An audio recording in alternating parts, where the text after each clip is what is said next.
നമസ്കാരം, VCV ന്യൂസിലേക്ക് സ്വാഗതം. ഞാൻ KR രാഗേഷ്. ആദ്യം പ്രധാന വാർത്തകൾ. വടക്കാഞ്ചേരി ഓട്ടുപാറയിൽ മോഷണ ശ്രമത്തിനിടെ യുവാവിനെ നാട്ടുകാർ പിടികൂടി പോലീസിൽ ഏൽപ്പിച്ചു. നിരവധി മോഷണ കേസുകളിൽ പ്രതിയായ മുള്ളൂർക്കര ചെറുപറമ്പിൽ 36 വയസ്സുള്ള സന്തോഷാണ് പിടിയിലായത്. ഞായറാഴ്ച രാവിലെ 6:30ഓടെയാണ് കേസിനാസ്പദമായ സംഭവം നടന്നത്. ബാറ്ററിയും കംപ്രസറും ഉൾപ്പെടെ നിരവധി സാധനങ്ങൾ മേഖലയിൽ നിന്ന് അടുത്തിടെ മോഷണം പോയിരുന്നു.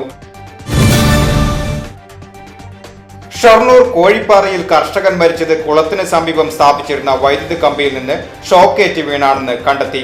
സംഭവത്തിൽ വൈദ്യുതി കമ്പി സ്ഥാപിച്ച കോഴിപ്പാറ സ്വദേശി ശങ്കരനാരായണനെ ഷൊർണൂർ ഇൻസ്പെക്ടർ B. രവികുമാറിന്റെ നേതൃത്വത്തിലുള്ള പോലീസ് സംഘം അറസ്റ്റ് ചെയ്തു. കേൾവിയുടെ സുഹൃതമായി ഹൈദരാലി സംഗീതോത്സവം. വടക്കാഞ്ചേരി ശ്രീ കേരളവർമ്മ ലൈബ്രറി ഹൈദരാലിയുടെ ഓർമ്മ ദിനത്തിൽ പതിവായി ഒരുക്കുന്ന സംഗീതാർച്ചന വൻ ജനപങ്കാളിത്തം കൊണ്ട് ശ്രദ്ധേയമായി. കലാമണ്ഡലം കൃഷ്ണകുമാർ സംഗീതോത്സവം ഉദ്ഘാടനം ചെയ്തു. എരുമപ്പെട്ടി കുണ്ടന്നൂർ എരിഞ്ഞിക്കൽ ക്ഷേത്രത്തിൽ മോഷണം. ക്ഷേത്രത്തിലെ തിടപ്പള്ളിയുടെയും ശ്രീകോവിലിനടുത്തുള്ള ഭണ്ഡാരത്തിന്റെയും പൂട്ടുകൾ തല്ലിത്തകർത്താണ് മോഷണം നടത്തിയിരിക്കുന്നത്. ഭണ്ഡാരത്തിൽ നിന്ന് പണവും നഷ്ടപ്പെട്ടിട്ടുണ്ട്.